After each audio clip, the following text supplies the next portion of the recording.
Carllie and I have made over 20 trips up to Desolation Sound. This is a brief travelogue of some of the highlights of our 2020 trip. It's not the same without you no more. Whoa! Desolation Sound is about 100 miles north of Vancouver. We usually do it in a 2-day trip, stopping the first night at one of our favorite spots, Jedediah Island Marine Park. It has a pretty tricky entrance. You have to navigate through a small passage only about 50 feet wide, and we've scouted it out at low tide so we're able to make our way through it without hitting all the rocks in the way. And when we're anchored there, we're surrounded almost like we're in a little lagoon with trees all around us, and it's very, very shallow. We need only about 10 feet of tide at Point Atkinson to get through. Now what also happens is it dries out at about 7 feet tide, and so we end up sitting on the mud for half the day, walking around, picking oysters, following the various trails that crisscross the island. And then when the tide comes in later on in the day, we're able to go swimming. There's a lot of trails that go around because it used to be a homesteaded island. The Palmers were the last people to homestead the island, and they sold it to the province of British Columbia in the early 1990s. After a couple days, we now head further up to Desolation Sound. It's another 50 miles up past Texada Island, and sometimes we get fair winds, and it's a very enjoyable trip. But it seems kind of long because we're anxious to get up to Desolation Sound. This time a Coast Guard hovercraft went by. It would be a lot faster if we had a hovercraft. When you come to the Zafine Head, you do a turn to the right, and then you head up actually into Desolation Sound. This year we were able to sail and run downwind almost all the way up to the entrance into Prudhoe Haven. Prudhoe Haven, again, is a very tight entrance, and you can see all the little boats that are anchored there in Google Earth. But we sort of wind our way through the islands till we find the small channel behind Melanie Cove, and then we're able to wind our way in to what we call Copplestone.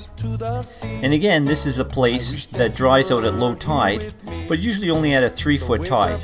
And so we're able to find our spot, anchor, no one ever disturbs us there. It's a beautiful spot. We're able to paddle, kayak around, we're surrounded by the mountains, and it's our own private little spot that we've been going to for the last couple of years. After a couple days, we usually head out through the channel, once again weaving our way out through all the little rocky islets, and go to another spot where, how did that video get in there? That's Carllie up in Palm Springs. That's not Desolation Sound. Anyways, back to our trip. So we head up to what we call Roscoe Bay.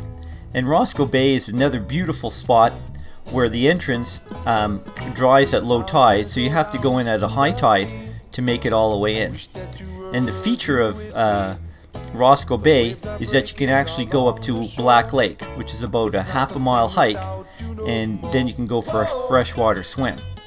And this is one of our favorite swimming spots that we can go and spend a couple hours in an afternoon in a beautiful freshwater lake, which is usually warmer than the ocean water.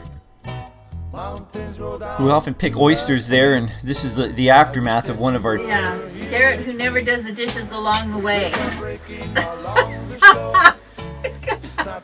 I didn't use the potato masher. There's no more. Everything else. There's no more room on the counter to put the dishes.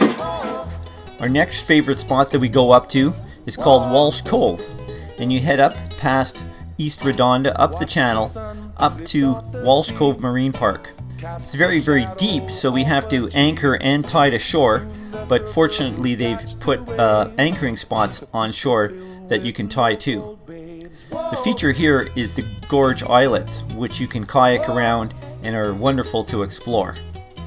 After a day or two, we then head over to Tonitos, which again, one of our favorite spots, and usually we can sail downwind and come in through the entrance, past the bluff, and you have to, there's actually several spots you can anchor in, and ours is behind two small islets in the south end of the bay.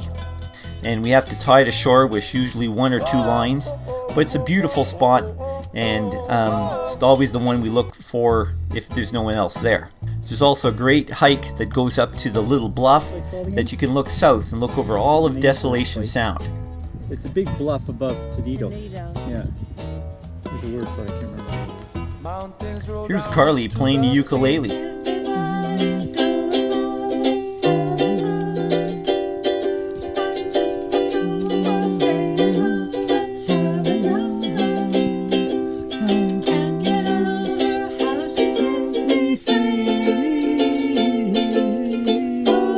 There's also a great fire spot here at Tino's, where we usually have our final marshmallow roast of the year before we head back home. So again, we have to do another 2 days all the way back. But Desolation Sound is beautiful as always, and will probably be just as beautiful 100 years from now. So that's all from Garett and Carllie, and until next year or our next trip, see you along the way. Oh, it's a video, okay. Watch the sun lift off the sea, cast the shadow off a tree. Don't forget to subscribe to our channel, and also hit the like button and also the little bell to be notified of our new videos.